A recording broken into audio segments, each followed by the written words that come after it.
Paul Vallone. You are listening to the Big Talker Network at bigtalker.live.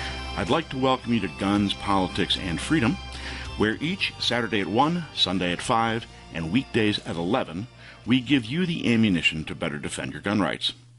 I'd also like to thank our sponsor, Hyatt Guns, America's largest gun shop. Check them out at hyattguns.com. In case you aren't familiar with me, I direct Grassroots North Carolina, or GRNC, since 1994, our state's most effective gun rights organization. As its director, I was involved in drafting and passing our original concealed handgun permit law. Since then, GRNC has gone on to engineer passage of concealed handgun reciprocity, our purchase permit bypass, Castle Doctrine and Stand Your Ground, the expansion of concealed carry into state and municipal parks, restaurants, public assemblies, educational properties, and much more. Grassroots North Carolina is exactly what the name implies, a grassroots collection of volunteers from all walks of life who share a common concern that our constitutionally guaranteed freedoms are being eroded. Check us out at grnc.org. That's grnc.org. Charles Dickens opened his novel, A Tale of Two Cities, by saying, and I quote, "It was the best of times, it was the worst of times. It was the age of wisdom. It was the age of foolishness. It was the epoch of belief. It was the epoch of incredulity. It was the season of light. It was the season of darkness. It was the spring of hope. It was the winter of despair." That accurately describes not only our fight to defend the Second Amendment, but the fight between mainstream Americans and Marxists over the future of America. It's the best of times because in recent weeks we achieved what we have fought for decades. The Supreme Court decision, in a 6-3 vote that even captured middling Chief Justice John Roberts, affirming that the Second Amendment guarantees a right to bear arms outside the home.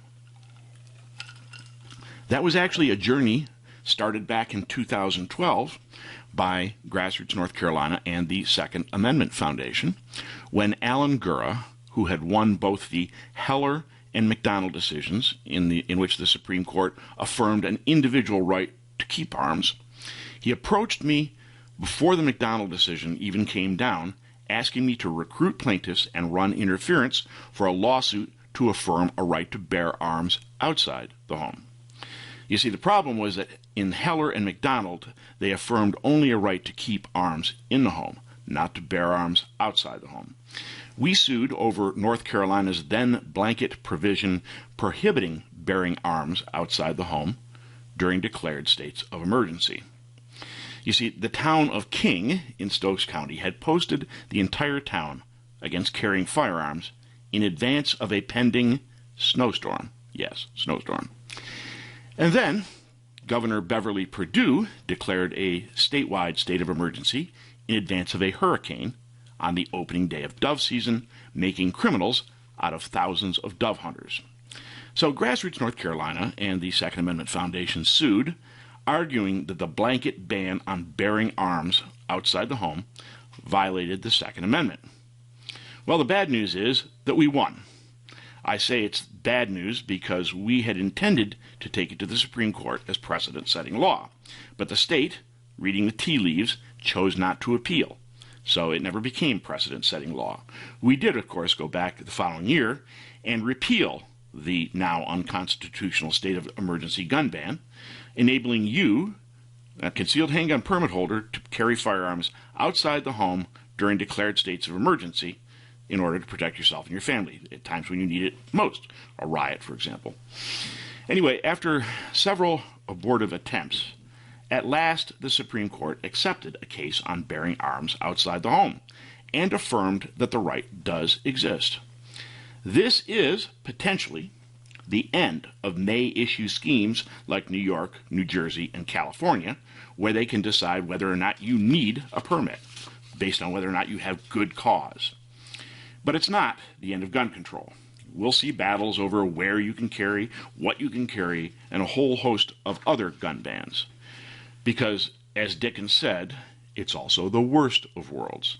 For example, Just after the Supreme Court rendered the Bruen decision, the United States Senate voted to pass S. 2938, the most draconian gun control measure in nearly 30 years. A bill which funds red flag gun confiscation laws, in which the accused may not even know the ex parte hearing is occurring, much less does he get a chance to defend himself in court. And often he may not know that one of these gun confiscation orders has been issued until the police show up at the door to confiscate his guns. A bill containing restrictions on selling from your private collection of firearms by redefining what a federally licensed, when a federally licensed dealer is required. All, of course, to increase the number of transactions captured by the National Instant Background Check System, computerized background check system called NICS, where the ATF is now illegally creating a national gun registry, having recently admitted, in response to a FOIA request, to illegally retaining nearly 1 billion firearms records. A bill containing the so-called boyfriend loophole, which increases the number of people prohibited from owning guns, not for having committed felonies, but instead only misdemeanors. And finally, a bill that brought back waiting periods for one group of gun buyers, those under the age of 21. But of course, how long do you think it will be before the gun ban advocates try to add more people to that waiting period category?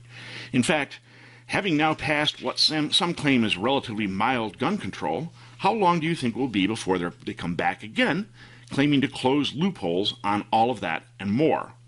It will be only hours, because the loophole they want to close is your ability to own firearms. And who gave them the ability to pass gun control? Well, our own Senator Trader Thom Tillis and the Surrender Caucus. Because in the Senate, they need 60 votes to overcome a filibuster, 60 votes for cloture. But Democrats hold only 50 seats, meaning they can't pass gun control without Republican help. But they got Republican help from 15 Republicans, to be exact, 15 Republicans who sold you out, including our own Richard Benedict Burr and Trader Thom Tillis. But Trader Thom didn't just vote for the federal gun bill. Oh no, he helped write it. It was Trader Thom whom Minority Leader Mitch McConnell tasked with negotiating the so-called compromise with anti-gun Democrat Chris Murphy of Connecticut and others. It was Trader Thom who continued selling you out even when Texas Republican John Cornyn walked out of the talks. And by the way, when he walked out, he went to the GOP convention in Houston and got booed off the stage. And make no mistake, this compromise is not compromise at all. It is capitulation. Because if it was really compromise, you'd be getting something. But you aren't. What the Surrender Caucus of the Republican Party has given you is capitulation. And when Trader Thom found out that he would be called to account for selling out the gun voters who helped him narrowly win re-election in 2020, when he found out that 100 of you would be showing up at his Raleigh district office on June 24th, that you would be there to petition for the redress of grievances guaranteed you by the First Amendment, do you know what he did? He closed his office to hide from you, making Tillis not only a traitor, but also a coward. Needless to say, S. 2938 slid like greased lightning through Nancy Pelosi's U.S. House, and Biden signed it the next day. Now, you might be tempted to say about Democrats and Republicans that there's not a dime's worth of difference between them. You might be tempted to sit out the 2022 elections. But don't, because you have a chance to replace Benedict Burr, who, by the way, is retiring, with a real pro-gun conservative. A guy I've met many times. He's come to our functions, and he is the real deal. So in November, you need to vote Ted Budd for United States Senate. Again, Ted Budd for United States Senate. Now, in a moment, we're going to come back and talk about not only the gun control provisions, which Tillis gave you, but also the implications of the Bruen decision in the Supreme Court, which stretch far, far beyond even just rescinding May issue concealed handgun permit laws. Right now, you are listening to Guns, Politics, and Freedom on the Big Talker Network at bigtalker.live. After a break, we will return to discuss what S-2938 really does as opposed to what Tillis claims it does, and then we will discuss the full implications of the Bruen decision.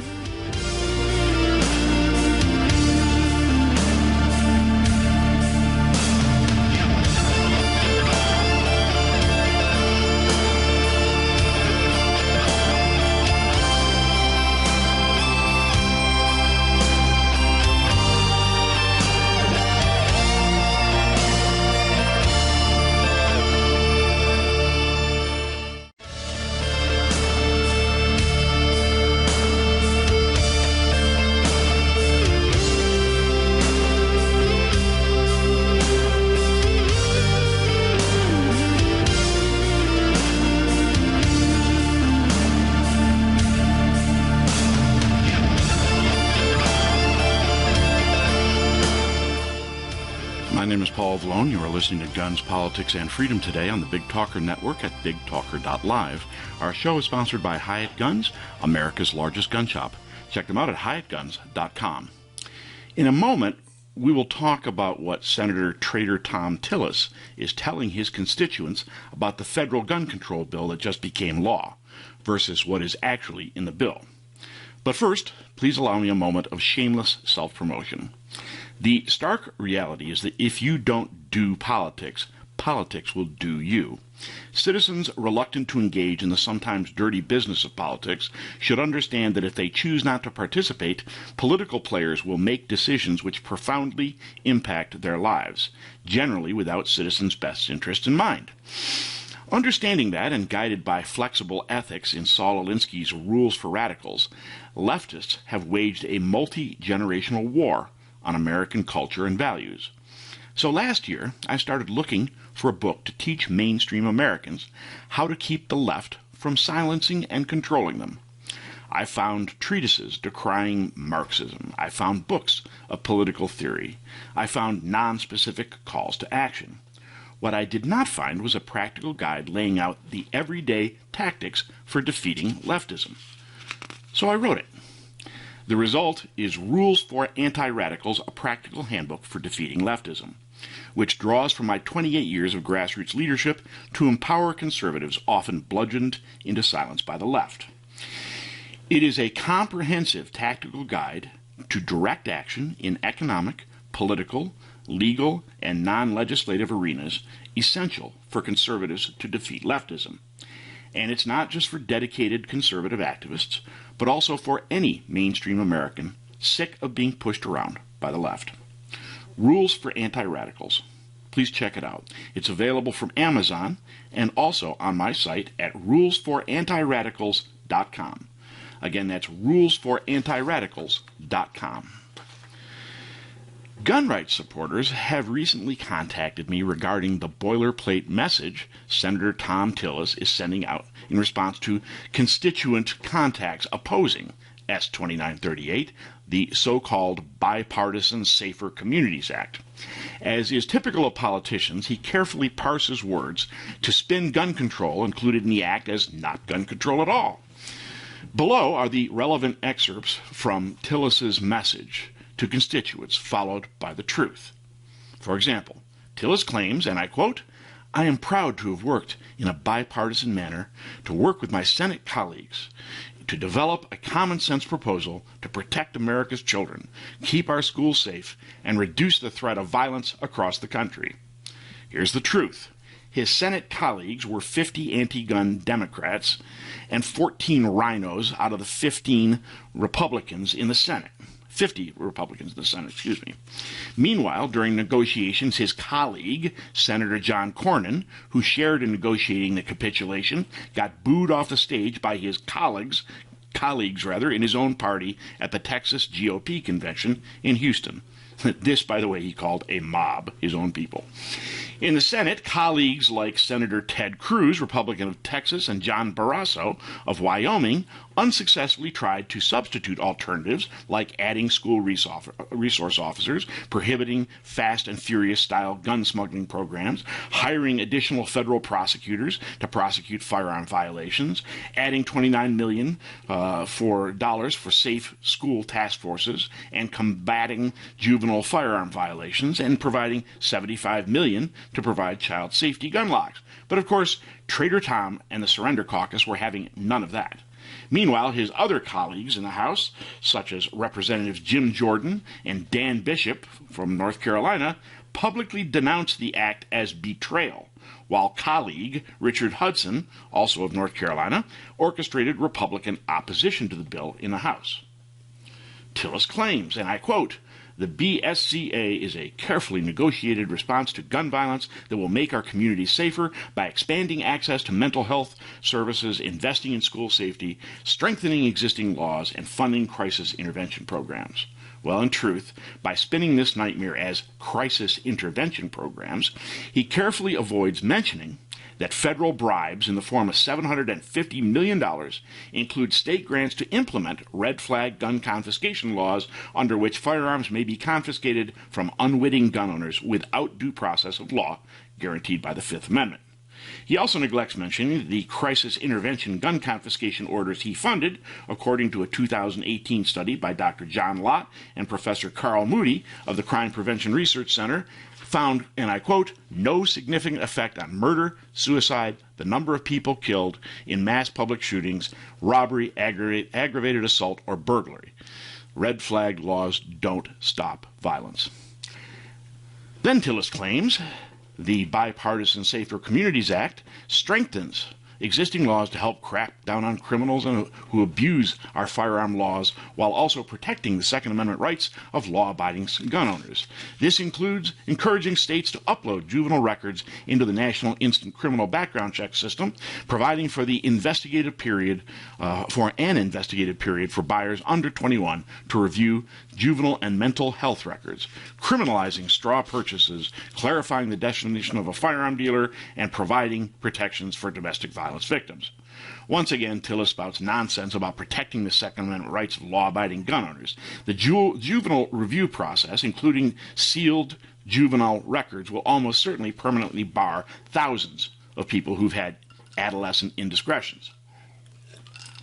On the topic of clarifying the definition of a firearm dealer, it changes the definition from what it currently is, namely with the principal objective of livelihood and profit, to quote, "to predominantly earn a profit," potentially encompassing even collectors who routinely trade firearms. The objective, of course, is to force as many transactions into NICS as possible in order to aid the ATF with its illegal gun registry.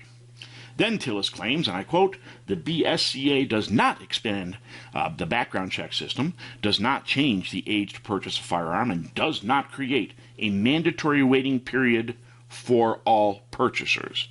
Instead, the BSCA works to strengthen our existing background check system, etc., etc." This is perhaps Tillis's most disingenuous claim. When he says it, quote, "does not create a mandatory waiting period for all purchasers," he avoids saying that it does create a waiting period for some purchasers, namely as long as a 10-day waiting period for purchasers under age 21.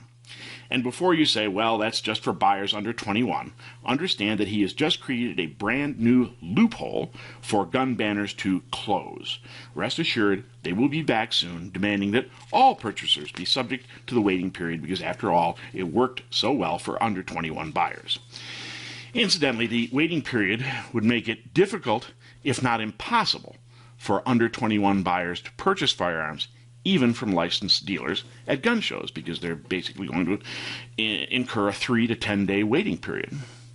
Then Tillis goes on to claim, and I quote, "will this legislation create a national red flag law? Absolutely not. The BSCA does not create a national red flag law. Further, it does not compel states to enact crisis prevention intervention programs. Instead, the legislation provides funding for all states to enact violence prevention and crisis intervention programs that are best suited to the needs of their state. The funding can go toward crisis intervention programs, mental health courts, drug courts, veterans courts, and other programs to reduce violence and keep our communities safe. It is ultimately up to each state to determine how this funding will be used to best serve the needs of their residents. Well, while it is true that the BSCA does not create a national gun confiscation law and that the Byrne Grant money can be used for other crisis intervention programs, the money can be applied to red flag gun confiscation laws, which allow guns to be taken in ex parte hearings in which the accused has no opportunity to defend himself in court before guns are confiscated.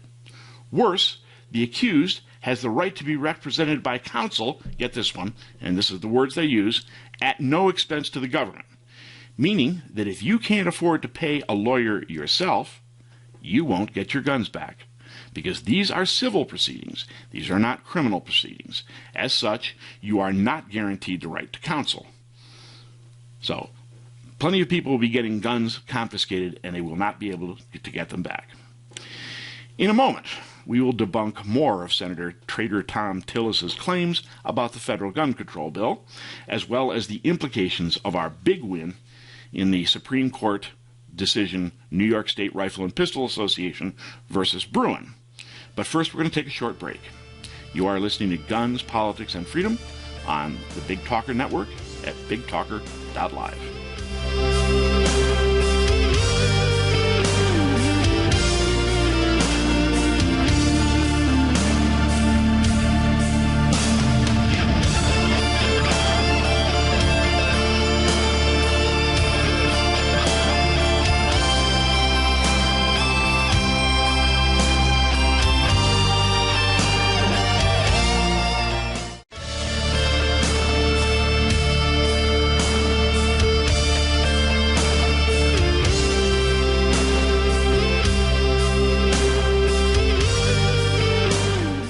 My name is Paul Vallone. You are listening to Guns, Politics, and Freedom today on the Big Talker Network at bigtalker.live. Our show is sponsored by Hyatt Guns, America's largest gun shop. Check them out at hyattguns.com. Before the break, we were debunking claims by Senator Thom Tillis, the Rhino, about his federal gun control bill.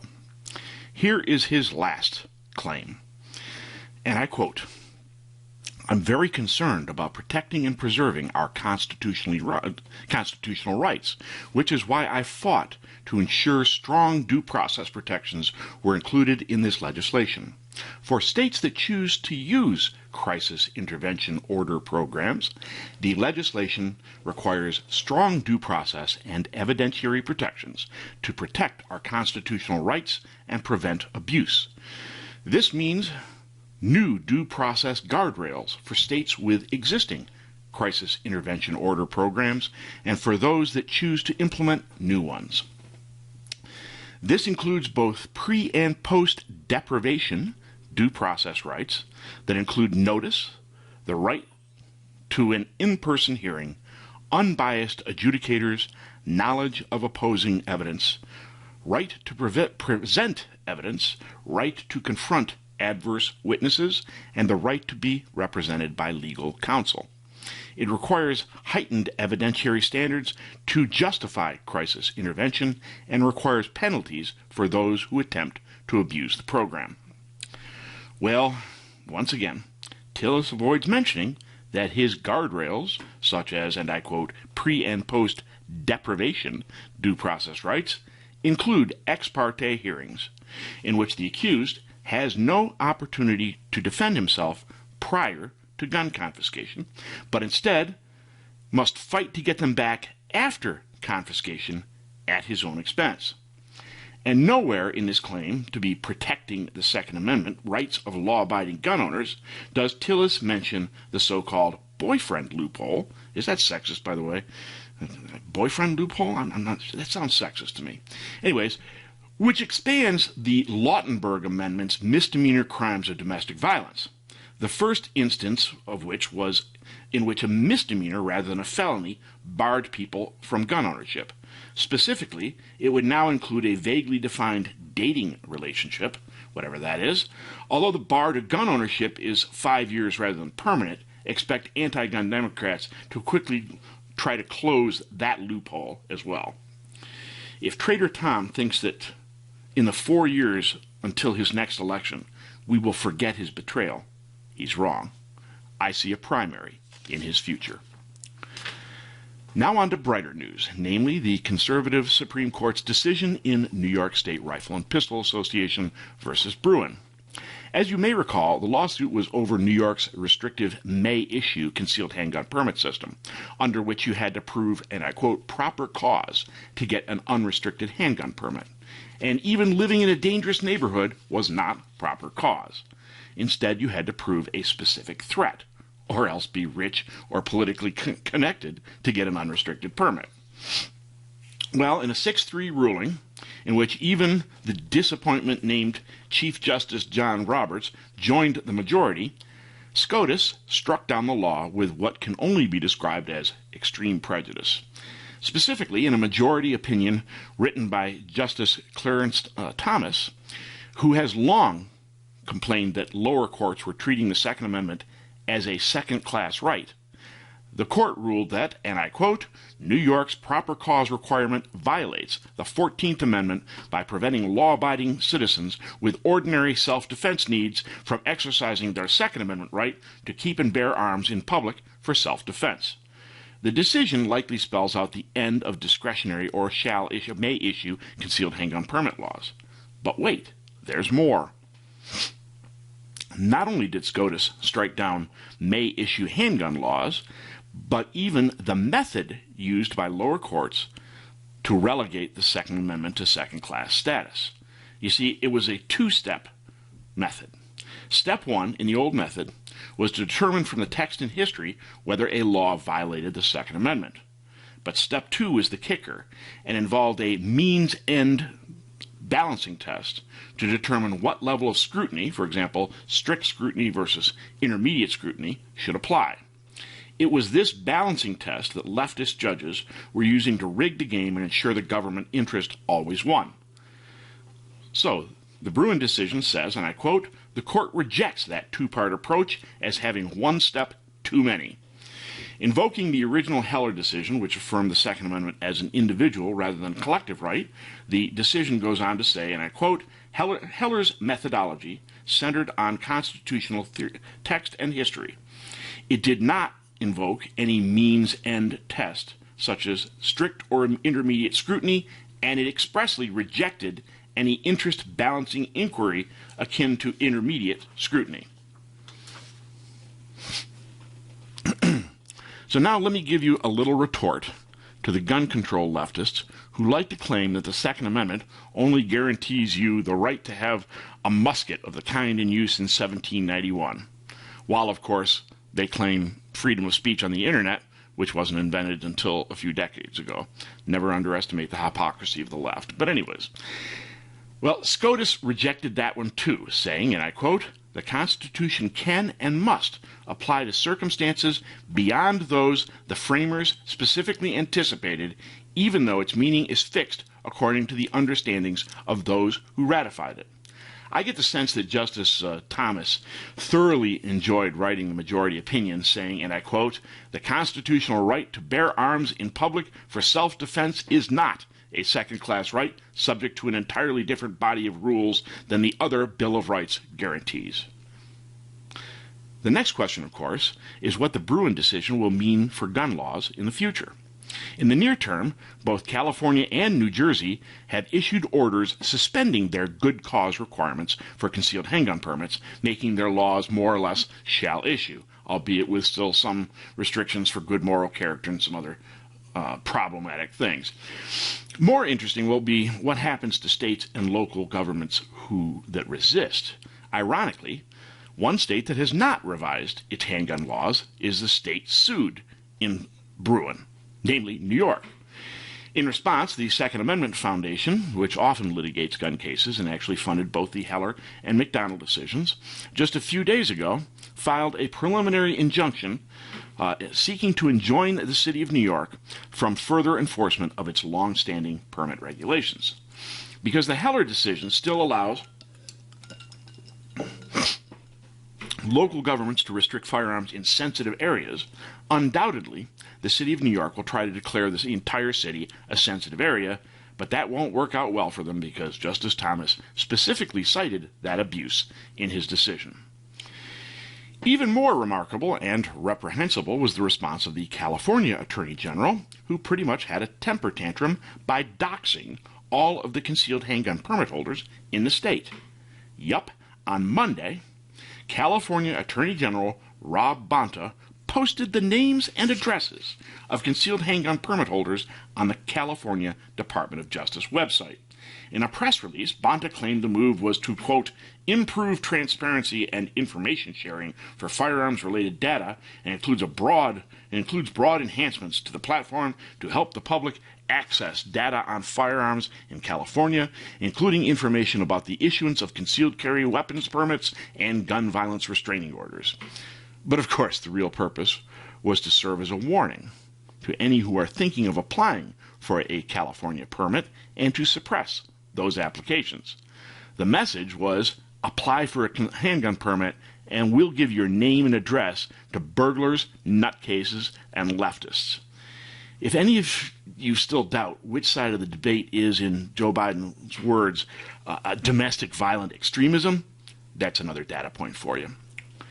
But by far the most significant implication of the Bruen decision rests on the court overturning the two-step analysis that has been used to justify gun control and remand the Second Amendment to second-class status.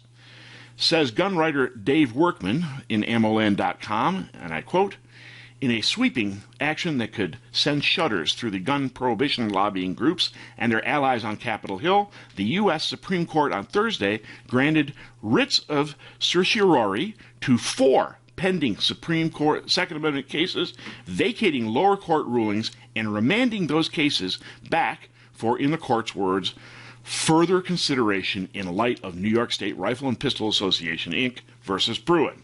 According to the Associated Press, the cases include ones about high-capacity magazines, an assault weapons ban, and a state law that limits who can carry a gun outside the home. This is big stuff, okay? Now we're going to be testing semi-auto bans, magazine bans, all without that two-step analysis. Incidentally, Grassroots North Carolina, together with Gun Owners of America, are looking at laws on which to litigate right here in North Carolina. More on that as it develops. Right now, you're listening to Guns, Politics, and Freedom on the Big Talker Network at bigtalker.live. After a short break, we will return with still more information better enabling you to defend your gun rights.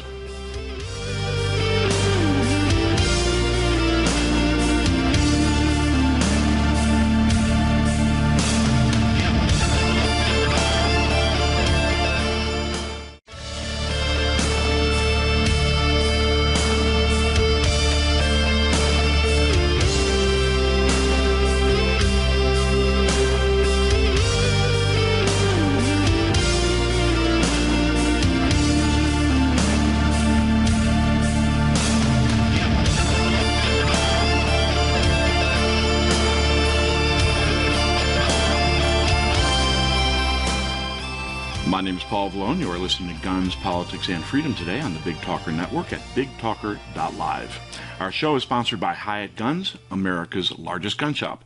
Check them out at hyattguns.com. Are you a stochastic terrorist? Well, according to Joe Biden's Department of Homeland Security, you just might be. And what exactly is a stochastic terrorist, you ask? Well, the congressman, I believe, to be the second best congressional representative in North Carolina's delegation, Dan Bishop, who's second only to Congressman Ted Budd, who's running for U.S. Senate. But anyways, in an article written by Thomas Lifson in American Thinker that was entitled Representative Dan Bishop Exposes the Biden Administration's Plan to Silence Opposition as Stochastic Terrorism. Here's the opening paragraph, and I quote, Dan Bishop has represented North Carolina's 9th Congressional District since a special election was held in 2019. Until he published the Twitter thread below, I had not heard of his work. But he seems to have caught on to use academic language, stochastic terrorist, to define voicing opposition to the left's agenda as terrorism. This is in addition to the DHS's Disinformation Governance Board, which is, and I quote, on pause, not ended. First, you define your opponents as terrorists, and then you repress them. Like Humpty Dumpty in Alice in Wonderland, some academics delight in fashioning language so that it, quote, means just what I choose it to mean, neither more nor less. The following audio is of Bishop questioning Dr. Kurt Braddock, an American university professor and recipient of more than $550,000 in grants from DHS to study the spread of disinformation. He also studies stochastic terrorism, which he defines here. Listen to this clip. Has that been a feature of your research? Have you researched Tucker Carlson? I mean, informally, for my own edification, I have. Sufficient to the point that you are willing to say on Twitter that he's a stochastic terrorist for the Buffalo massacre, right? I'm willing to say it on congressional record, yes. You heard it here. A Department of Homeland Security researcher is trying to brand Tucker Carlson as a stochastic terrorist. Tucker Carlson. And by the way, I had to look up stochastic. It means randomly determined, having a random probability distribution or pattern that may be analyzed statistically but may not be predicted precisely. In fact, Braddock's tweet called Carlson, and I quote, a danger to U.S. domestic security. This, of course, from the Biden administration, which has, after a year of rioting, looting, and arson by Antifa and Black Lives Matter, they put out a paper on domestic violent extremism, their words, that focuses not on those groups but on you, the so-called white supremacist, and whose Attorney General, Merrick Garland, whom, by the way, Republicans narrowly blocked as an Obama pick for the Supreme Court.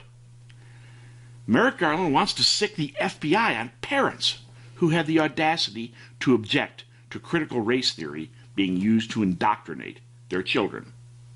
And then, of course, most recently, he tried to appoint Nina Jankowicz, who could best be described as the singing Nazi, thanks to her positively bizarre TikTok video. If you haven't seen it, you should. Nominated her to run Joe Biden's Orwellian Ministry of Truth, which they named the Disinformation Governance Board. Fortunately, leftists, lacking self-awareness, come up with stuff that is so ridiculous to any objective person.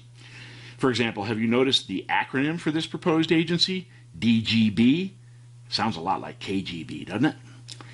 Anyways, and now, said Representative Bishop in a tweet about the stochastic terrorist nonsense, and I quote, the Biden administration has laid bare the left's plan.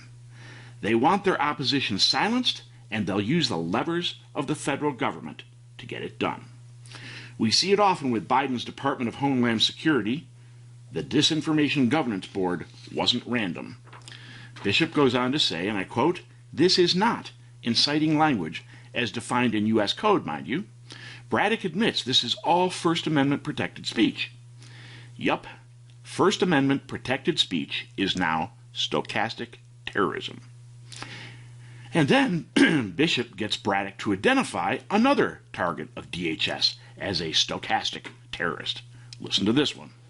So then you go on in that tweet thread and you say in one that President Trump is a stochastic terrorist with respect to the January 6th riot at the Capitol, right? Correct. Says Bishop, and I quote, Braddock paints a picture of the left's militant intolerance toward pundits, politicians, and all American citizens who the left disagrees with. They are stochastic terrorists for daring to speak opinions different than the regime. Braddock says the quiet part out loud. The regime is coming for conservatives.